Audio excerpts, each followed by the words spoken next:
This is Michael Popok, Legal AF. It's time to clear up some misconceptions about a new ruling that just came out that's against Donald Trump in the civil rape case involving E Jean Caroll.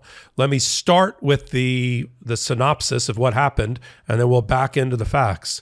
There will be a civil rape case, federal style, in the Southern District of New York with a federal jury against Donald Trump brought by E Jean Caroll beginning on the 25th of April of this year.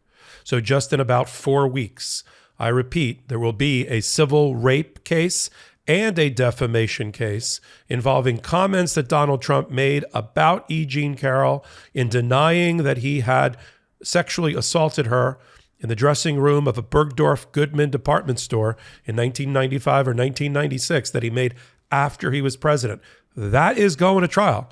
That is going to trial even with the new order by today, which has been misinterpreted by a lot of the press about what is happening because there's confusion about the two cases involving E Jean Caroll and Donald Trump that there was a move to try to consolidate. And an order came out and some misreading about it. Let me clear it up now. When E Jean Caroll filed her case, her original case against Donald Trump in 2020, we call that case Carroll Roman numeral 1.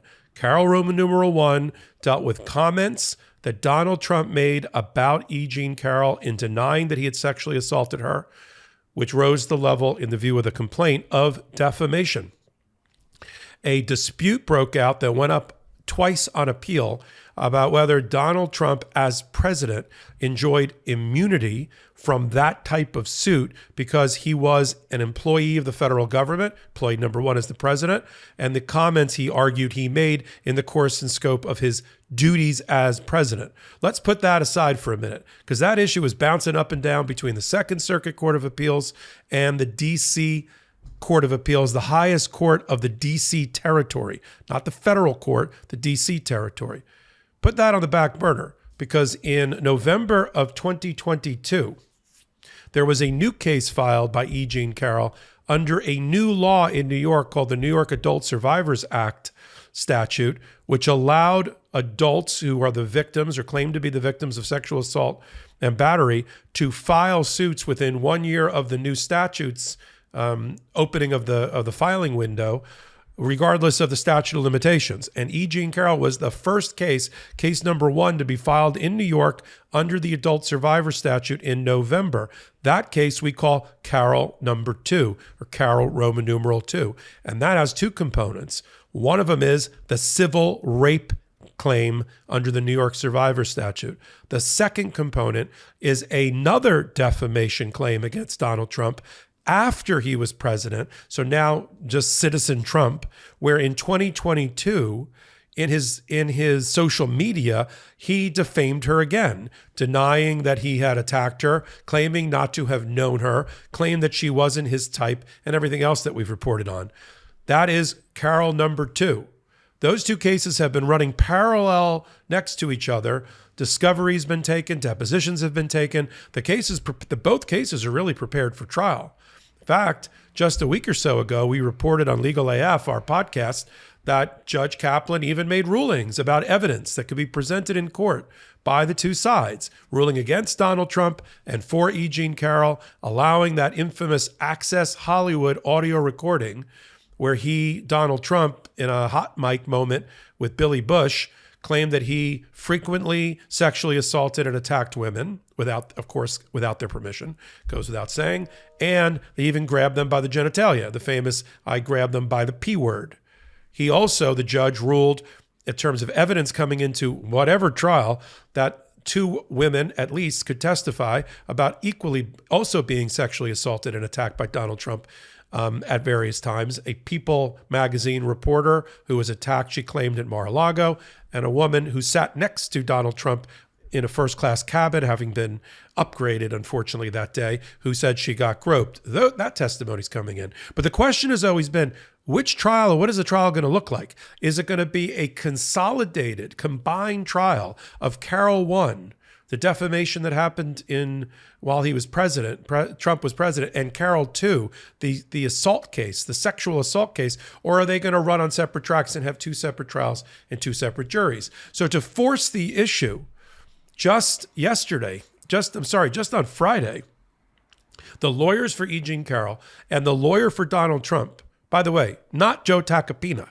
not the guy who's on television running around acting like he's the lawyer, but Alina Habba, who's been the lawyer, who we thought was replaced as the lawyer about a month or so ago. She's the one signing all the letters and all the motions recently, not Joe Tacopina, who's basically disappeared. We'll see if he shows up at trial in April. Those two lawyers together asked the judge to try this case once, combine the two cases together, seemed to make sense. The rape case, the defamation case from when he was president, the defamation case from when he was not president, put it all in front of one jury. And in the letter, both parties, because look, Trump, he just wants to have one civil rape case. He doesn't want two civil rape cases with the chance of inconsistent decisions by a jury and all of that. So, that's Trump's thinking. I'm gonna have a civil rape case. I might as well have one, not two. From E Jean Caroll's standpoint, putting them together makes sense too. Same set of facts, same event, one jury. Let's get to the verdict. The judge, however, was having none of it, and this is where the confusion in the media has come up. The way the media read the order that just came out today, that we're going to put up on the screen now, the judge is merely responding to the original letter request, which we're going to put up on the screen as well, from Robbie Kaplan's law firm, who's a lawyer for E Jean Caroll, along and signed jointly with Alina Habba, that says, let's put them all together and let's not wait to see what's going to happen with the D.C. Court of Appeals about whether Donald Trump was or was not within the scope of his duties as the president when he made the defamatory statement back in 2019.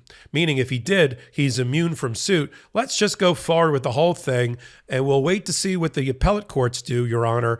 But let's try the case together April 25th. And the judge says, no, I've got a better idea because I'm wearing the black robe. We're going to try a case in April, but it's going to be the second case, Carroll 2. It's going to be the civil rape case under the adult survivor statute in New York and the new defamation after he was president, because those are the cleanest cases. I don't have to worry about appellate issues. I don't have to worry about what's going to happen with the Court of Appeals in D.C. or the Second Circuit in New York. I can just try this case with a jury. And the judge went on to say, not only am I going to try one case, and that's going to be civil rape and new defamation, for lack of a better term, on April 25, so get ready, but the original case that started this all off, Carroll 1, which dealt with the defamation statements while Trump was president, I'm going to put that on ice indefinitely because we may not have to try that case at all. First of all, obviously he didn't say this, but implicitly, if Ms. Kaplan, on behalf of E Jean Caroll, you win the civil rape case and you win the defamation case, or at least one or the other, you got to win against Donald Trump on these major issues. Why are we trying the earlier defamation case? So there's that. And secondly, the judge is like, well, let's see what happens. I don't want to force the hand and be disrespectful to the appellate courts above me, both in D.C. and in this case, the Second Circuit, and try to stampede them into a decision so that I can try a case as a trial court. I don't want to do that. Don't put me in that position. So I deny and I will put on ice indefinitely Carroll number 1 until we get the rulings. And depending upon the rulings, we will either have the first defamation case tried at some later date, or we won't. But we are going to trial, this is the judge now, on the civil rape case and the defamation that happened after Donald Trump was president, April 25. See you in my courtroom, we're picking a jury. That's the reporting. That's the analysis. But you're going to read headlines all over mainstream media that got this wrong, who said, oh, civil rape defamation case, not consolidated, postponed. Wrong. There's two cases. The judge was very clear in talking in judge speak about which case number, which case he was talking about, and which case is going to trial. That's why I think you come to these hot takes, to get that kind of analysis in real time. And you'll find it every Wednesday and Saturday on a podcast I co-anchor called Legal AF on the MeidasTouch network. We do just this very thing for about an hour apiece on all the top stories we curate on Wednesdays and Saturdays. And if you like these hot takes, I do them and my co-anchors do them. Karen Friedman Ignifilo, former prosecutor, Manhattan DA. Ben Meisalas, founder of MeidasTouch and a lawyer in his own right, a defense lawyer. We all do these hot takes about every day, if not every hour in the current environment. And if you like what we're doing, follow us at Legal AF, and you can follow me at MS Popok on all social media, including Twitter. This is Michael Popok, Legal AF reporting. Lock him up. Indictment season is upon us. Celebrate with the new Indictment Season t-shirt and v-neck exclusively at store.meidastouch.com.